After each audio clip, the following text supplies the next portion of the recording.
Footage lang, tita. Maganda ka sana. Yan na. Yan dito, half body na lang. Thanks God because pumasok sa atin yung transformed in my emotional health. Nakalagay na sa Psalms 91, 1-2. He who dwells in the shelter of the Most High will rest in the shadow of the Almighty.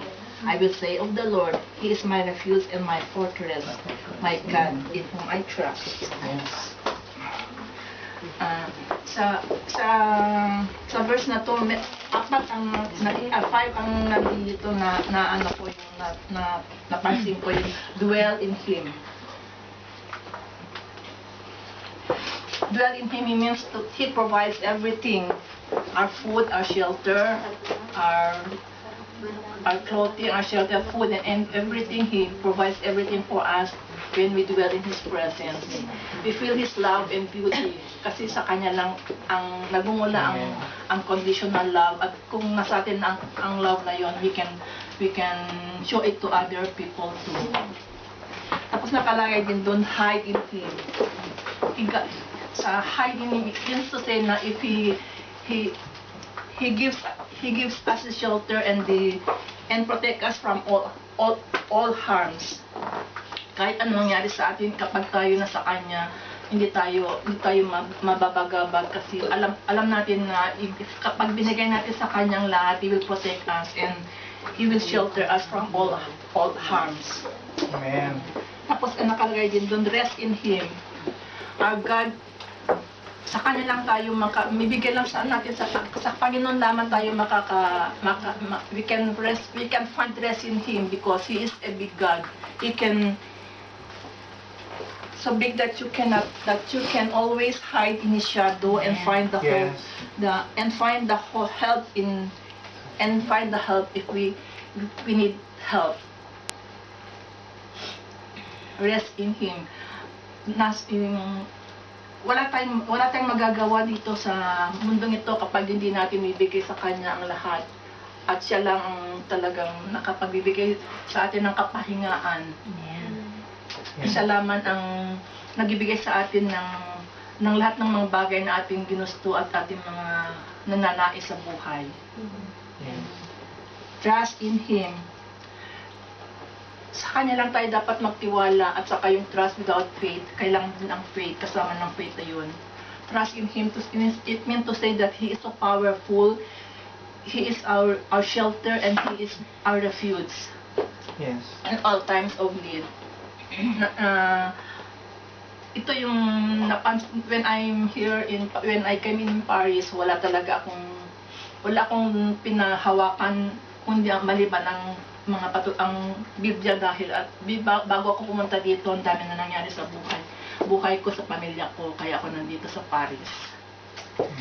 Ang ano lang sa akin is to trust Him, ibigay ko lahat sa Kanya because alam kong kaya may plano Siya pa I'm here in Paris.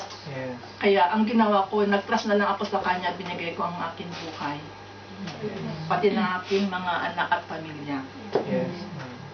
Tapos nakalagay din doon, He never fails you. I will never leave you nor forsake you.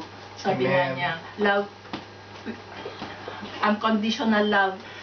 Fear not, for I am with you. I will never leave you nor forsake you. Kaya yun, hinahawakan ko din yun hanggang ngayon. Kaya lahat ng mga nangyayari sa akin, hindi ko pinabayaan na ibigay sa Kanya ang lahat-lahat because alam kong sa Kanya lamang matagpuan ang peace niya, ang love, ang lahat ng mga nangyayari sa buhay natin sa mundong ito.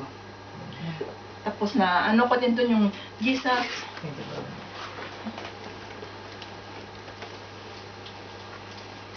Sabi nga ng Panginoon, come to me all of you who are heavy laden and I will give you rest. Come to me all of you who are weary and carrying heavy loads, and I will give you rest. Take my yoke upon you and learn from me, that I am gentle and humble in heart, and you'll find rest for your soul. For my yoke is easy and my burden is light. Amen. Kaya, magpasalamat ako dahil namakan ko mga verses na to sa buong pag-stay ko sa Paris. At alam ko na if we seek Him first at bigyan sa Kanya lahat ng mga nangyari sa buhay natin, alam ko he is a big God na hindi niya tayo pababayaan. He can give us, He alone can give us the shelter, the refuge, and all that needs that we need in this world. Sa ating pamilya. Wala na po. Salamat.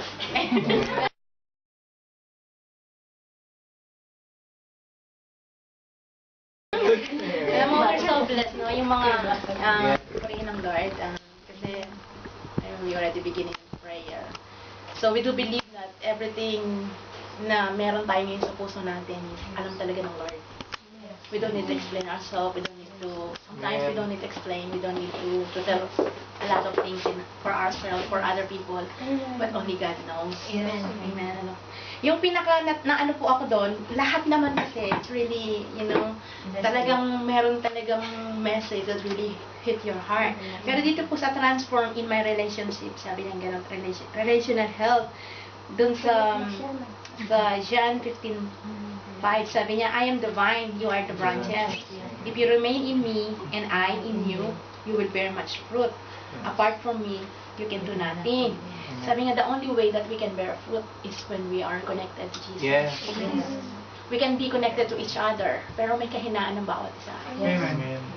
We love each other. When we love each other, andun yung strong point natin na panghahawakan ko itong pagmamahal na to, panghahawakan ko yung tiwala nito. Pero we are only the person. Sabi ko nga, hindi natin dapat makuwang magalit. Masasaktan tayo, yung magalit, magtanim ng galit sa kapwa natin. Kasi bakit? Kasi alam natin may kahinaan siya eh. Alam natin may kahinaan. Sabi ko nga lagi, di po ba, when you see me, you will not going to go back to church. Kasi I'm not a perfect. So we can just give yung tiwala natin kay Jesus because He is the author and finisher of our faith. When we go to church because of our pastor, you're not going to come back anymore. If you go to church because of our song leader, or our music ministry, because now you bless, tomorrow you're not blessed. The other Sunday you don't like the song. The other Sunday you don't feel the same. You know, it's not about feeling when we serve God. So, we must go on. Kasi sabi niya, when we are bearing a fruit from Him, we cannot bear by our own. Para sa akin po, kasi it's easy to give God credit. Kasi I know kung saan ako nagmula. Yes. Kahit alam mo ba, hindi ka pumunta yung tao, hindi ka nananakit ng iba, hindi mo intentionally. Alam natin kung saan tayo nagsimula eh. Alam natin kung sino tayo. Maaaring sa isang tao, sabi nga, like Jesus, hindi niya na-please ang lahat ng tao, tayo ba kaya dito na? So, kung mananatili tayo doon sa self-control, doon sa, sabi nga, the only way to bear fruit is to abide in relationship with Jesus. If we want to be the kind of people who love, who are patient, who are kind, who are gentle, who are self-control, sabi niya gano'n, we must bind kung saan nagmumula yon. Siya na ang pinagmumula ng lahat ng mabubuting bagay na meron tayo. So, kung di tayo nakakonekta sa Kanya, nakakonekta tayo sa people, talaga mapapall tayo. Kasi yung tao na yun, nauubusan yun, kapatid, kahit anong galing niya, kahit anong katatagan niya, may mga kahinaan tayo. Kaya lang yung iba nga, it doesn't show. Kumbaga kasi, hindi ka lang mapapall kasi kung nakakonect ka eh, katulad ng isang halaman, di po ba yung kanyang ugat, nakandun na siya sa pinakatubig, kahit hindi mo siya diligin. Kasi nakakonect na siya sa pinakatubig. Sabi nga, season or out of season, kahit na hangaan ka, kahit hindi ka pansinin, kahit hindi ka i-appreciate, punta ka pa rin sa church. Kahit siraan ka, kahit ano pang sabihin nila sa'yo, it doesn't really matter. Tao tayo, masasaktan. Pero ano ba yung pinupuntahan natin? Ano pang mahalaga sa atin? Yung karakter natin, yung credibility natin. Ano mo kapatid, kahit anong tago mo dyan, kahit ano pang kabutihan ang gawin natin, time will come, it will fall. Kasi tao nga tayo. So kung makikita talaga po natin no, na kasi may mga tao talaga na hindi sila careful kung ano yung pinag-uusapan, kung ano yung mga nasasambit ng bibig. So minsan tayo being a sensitive person, yung naririnig natin yung parang ganito ba yung mga Kristiyano? Diba? Kumbaga parang sabi nga lagi, when you are a Christian, you're not going to ask advice with an unbeliever. Anong i-advise ng mga yun? Para ka lang kumuha ng bato, may pupuk sa ulo mo. Kung gusto mo ng kakampi, tumawag ka sa kanila. Ganun po yun eh. Dapat bilang Kristiyano, alam pa na natin na kung alam mo na itong tao na to hindi siya makakatulong spiritually, cry to God. Kasi sabi ko nga, ang Diyos hindi niya tayo i-chismis, hindi niya tayo itataboy. Kaya napakahalaga po dito, di ba? Kailangan, kung gusto natin mag-bear ng mga fruits, yung pinagdaanan ng buhay natin, kapatid, wala tayong karapatang magkalkal noon. Hindi natin alam kung gaano katotoo yung sinasabi ng isang tao sa buhay natin. Pero kahit ano pa yung pinagdaanan natin sa buhay, totoo man o hindi, tanging ang Diyos lang. Wala tayong karapatang magbukas noon. Sinarado ng Diyos. Ang lahat ng sinarado ng Diyos, walang karapatan ng sino man na magbukas. And if God closed the door, no one can open it. And if God removed the person in your life, just be thankful. Kasi ayaw ng Lord na masira yung buhay natin. Diba, minsan tayo kasi napakahirap mag-move on kapag alam mo nasanay ka na sa tao na to. Nasanay na akong kasama ka.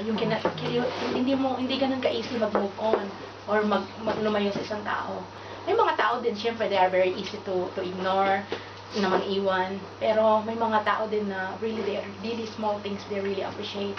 So kung nakadikting tayo doon sa pinagmumulan ng lahat ng mabuting bagay, alam mo, sarili po natin, lalabas at lalabas na sino tayo eh. Walang pwedeng magtago, pwede natin itago yung tunay na karakter natin. In 1 month, in 2 months, in 3 months, we can give 1 year. 1 year is too much para makilala natin ang bawat isa. Pero syempre, meron at meron pa rin. Pero mas mahanga kasi sa mga taong nakokontrol nila yung kanilang emotion, nakokontrol nila yung kanilang bad behavior. Di po ba? Amen? Doon po din po sa 1 Peter 4:8, sabi niya ganon, above all, love each other deeply. Amen. Because love covers over a multitude of sin. I really love this verse. Kasi alam niyo po, parang matututunan mo mahalin ng tao na to eh. Kahit alam mo na, sabi ko nga lagi, no? You hear a lot of things, words that they tell about you, but still you are there to understand and to love them. Kasi alam mo, lilitaw at lilitaw yung katotohanan. Why don't we wait? Amen. Don't fight for ourselves. Yes. Kasi lagi ko sinasabi ito, if God is with you, who can be against us? Kapag alam ng Lord kung ano yung nasa puso natin, kapatid, kahit sino pa yung manira sa atin. Kahit sino pa yung magsalita sa pagkatao natin, merong Diyos. Hindi man natin makamtan dito yung katarungan na hinahangad natin. Makakamtan natin yon when we faith in our Creator. Amen. Hindi ba tayo pwedeng maghintay? Diba? Tayo lang naman masisira eh. Pero sabi ko nga, darkness will not going to stay in the light. Lilitaw at lilitaw yung katotohanan. Pero kapag gumunti ka na, nagsalita ka na ng marami, sabi nga, you're just getting even. Parang kinuha natin yung place ng Lord. Di po ba? Lahat tayo nasasaktan, lahat tayo may emotion, lahat tayo gustong tumawag kapag may narinig tayo. Pero kaya mo bang tumayo manatili sa isang lugar na alam mo ang lahat, nakapagsalita na sa'yo? Di po ba? Ang pinakamahalaga din yung relation eh. Kung ano, sino tayo na pinagsamahan natin. May mga shortcoming, may mga setback ang bawat isa. Pero hindi natin titingnan yun kasi nga, time will come, pag dumating din tayo sa pagkakataon na yun, makikita din natin yung sarili natin kung bakit sila naging ganon. We must understand each other the way Jesus understand us. Kasi kung di po mananatili sa puso natin yung pagkakaunawaan na parang, ay baka wala lang siya sa mundo. Huwag wala nang, ay karakter na niya yun. Di ba? Parang sa atin, parang iniisip mo lagi na, parang, kumbaga, we need to give someone 50% and 50% when we believe or we don't believe. Sabi ko nga lagi, totoo man o hindi, nung nagdaan ng buhay ng isang tao, that is his past life. Di po ba? Kung bubuksan at bubuksan natin, walang pwedeng tumayo dito, kapatid. Kung bubuksan at kakalkalin natin ang pagkatao ng isang tao, karakter na lang, huwag tayong ginawa. Amen. Hindi tayo makakatayo dito. It's just by the grace of God. If we are not connected to the vine, to the right tree. Di ba sabi nga, in heaven, season or out of season, walang bankruptcy sa langit. Kasi ang Diyos natin, napaka-easy. Minsan, hindi nga easy po, no? Buhay Kristiyano, hindi siya ganun ka-easy. Pero kung iisipin mo na nandun ka sa Lord, nakayanan niyang lahat. Sabi niya sa Acts 16:31, sabi niya, napagtagumpayan na niya ang mundo. So, ibig sabihin, kung nasa Kanya tayo, mapagtatagumpayan din po natin. Amen? Tapos, doon po sa Psalms 147 verse 3, He heals the brokenhearted and binds up their wounds. Sabi niya ganon. God will put His arms of love between us, sa atin, around us, kung mananatili talaga tayo sa Kanya, whatever the feelings that we had. Hindi yung, I don't want to go to church right now, I don't feel na gusto kong magpuri sa Lord, I want to stay home. Pero ang pinakaano po natin, the more you don't want to pray, you pray. The more you don't want to go to church, go to church. The more you don't want to love this person, just try it. Kasi kung iisipin mo, kung ang isip po natin ang ating susundin, talagang susunod ang heart eh. Pero kapag pinairan mo yung, ay, maraming ginawa sa akin ng tao na to na mas ko titignan yung mali niya, baka yung time na yun, talaga lang, marami narinig, talaga lang, nadala siya ng emotion. Di po ba? Pero ang tao na to, I know. Ako sabi ko nga, small things means a lot for me. Yes. And I will never forget that small things. Kasi doon mo matututunan kung paano mo i-appreciate yung ginagawa ng Diyos sa buhay natin. Eh. Amen. Lagi mo na sabi nga, ang salamin ng buhay, yung Bible. Kasi pag nakita mo yung sarili mo doon, parang, ako din pala may ganun karakter. Ako din pala may ganun. Ako din pala nagdaan ako sa ganun. Kasi what we sow, we will reap. Ngayon, kung hindi mo ginawa yun, kapatid, kung hindi natin ginawa yun at nangyari sa buhay natin, ba't natin aanihin? It will just come to pass. Dadaan lang sa buhay natin, yung dadaanan lang tayo noon o tayo lang dadaan doon. Kasi para sa 100, di po ba, hindi sa lahat ng dinadaanan natin, parang, this is the shortcut, this is the easy way. Kailangan mag-tour tayo, kailangan maglakad tayo ng mahaba, kailangan maghantay tayo ng bus. Kaya ganun din po ang spiritual life natin, ang buhay natin. Kinakailangan daanan natin to. Kasi hindi mo makikita yung katatagan mo when it comes. Hindi mo makikita ang pressure ng isang tao, ang karakter ng isang tao kung wala siya doon sa mga pagsubok. Yes. Kasi kung lahat ay maayos, kung lahat ay magaganda, walang nagiging problema, smooth, syempre, anong lalabas doon? Maganda. Pero lalabas yung pinakailalim ng toothpaste kapag pinrest down mo siya, kapag pinaghintay mo siya ng 1 oras, ng 2 oras, kapag nasirahan siya, o kapag may nasabi ka na against sa kanya, doon mo makita yung pagkatao ng isang tao na to, kung sino siya. So, lahat po tayo, meron tayong karakter, sabi ko nga. Pero ano yung napalitan? Because we are a new creation right now. Yeah. All things has gone. Di po ba sa 5:17 ng Corinthians? Yes. Lahat tayo napalitan na yon. Wala na yung lumang pagkatao natin. Pero nasa atin pa rin kung bubuhayin po natin yon. So anong nagiging, sabi ko nga lagi, ano ang nagiging response? Hindi tatanungin ng Diyos sa'yo. Ang tatanungin ng Diyos, yung tao na yun na gumawa sa'yo o nagsalita sa'yo. Amen. Ang itatanong ng Diyos sa atin, tayo, kung ano yung response natin. Ano yung ginawa natin? Anong nag-reaction natin? Ginantihan ba natin yung mga words na sinabi nila? Although walang katotohanan na sinabi nila, pero nakapagsalita ka rin, nakapag-react ka rin, eh, you are accountability for the words that you've spoken. Ganun din po. Kaya sabi ko, be careful enough. Ay nga, pag galit kayo, huwag kayong nahawak ng phone. Pag galit kayo, huwag kayong magkipagkwentuhan. Kasi sasabog talaga kayo. Lalo't may makikinig. Huwag kayong mag-shout out. Sila yung mailabas. Diba? Ay nga, sa Lord kayo magsabi. Maya-maya, pag sinabi mo na parang, na-realize mo na, Lord, sorry. Kasi sa kanya ka lang magsasorry eh. Alam mo, hindi hatag bawi ang salita. Pag sinabi mo yan, hindi siya, parang kahalin mo lang siya. Kaya napakahalaga talaga sa buhay ng isang Kristiyano, yung control sa sarili. Give us a chance to look into your heart and life. Yes. Alam mo, ayahan mo ang Diyos na makita niya. Yung pain, yung nararanasan po natin. Amen. Come to God and let Him know that you are in pain. Sabihin mo lang sa Kanya, Lord, ito yung gusto ko, ito yung nais kong mangyari sa buhay ko, pero not my will, but your will be done.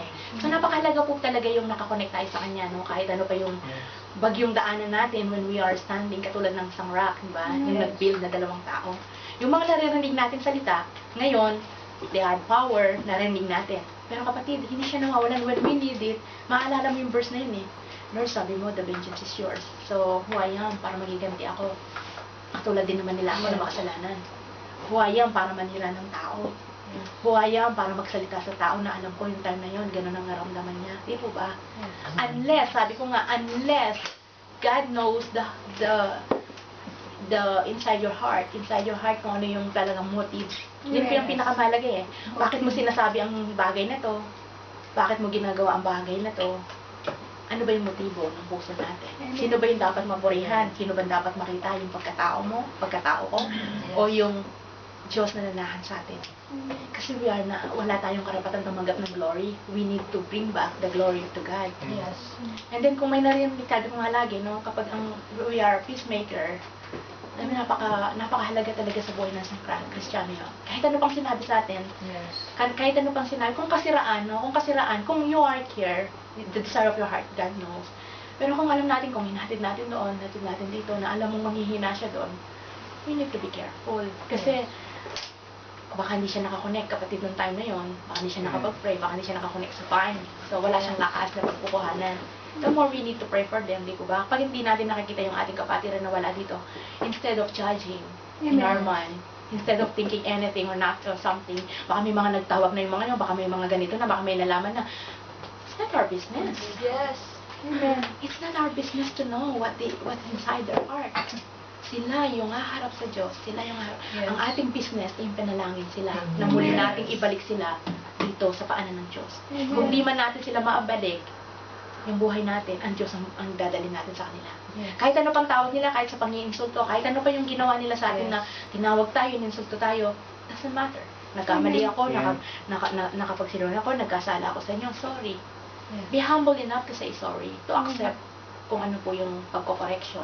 Yes. Di po ba? Kumbaga sabi nga, you say 90% awards, but you keep 10%, that makes a difference. Napakahirap yun. Kinakailangan po talaga, yung kung ano man yung mga tao na dati natin kasama, ang hirap mag-release. Yes. Ang hirap mag-release. Pero, you don't want changes. Kumbaga sabi nga, don't change the things na nangyari na hindi na natin pwedeng pabuhin yon, kapatid. Kahit kamuhihan mo, kahit magalit ka sa tao na to, hindi mo na pwedeng ibalik yung kahapon. Ang mahalaga kung ano yung ngayon. Paano ba natin gagawin to? Nangyari na to, nangyari na yon. Sorry kung nakapagsalita ka ganyan. Sorry kung na-feel ko rin to. Sorry kung nakasagot ako ng ganito. Pero alam niyo ang pinakamahalaga kung ano yung ngayon. Sabi ko, Lord, dati kasama ko sila. Dati parang hindi ako mabubuhay na wala sila. Pero you need to move on. Kasi mas hindi tayo mabubuhay na wala si Jesus sa ating buhay. Kumbaga, be ready to change for a changes. Baka may mas better person na ibibigay sa'yo, Lord. Pero nakakonect pa rin tayo at nakakonect doon. Tapos, parang yung lakad natin sa Lord, ay okay, ay hindi nila alam, ay pupunta ako, ay hindi ako pupunta. Parang ang pinakaano doon sa sarili po natin, parang hindi tayo makapag-decide. Kasi we are holding back sa sarili natin na parang hindi ko sila may release.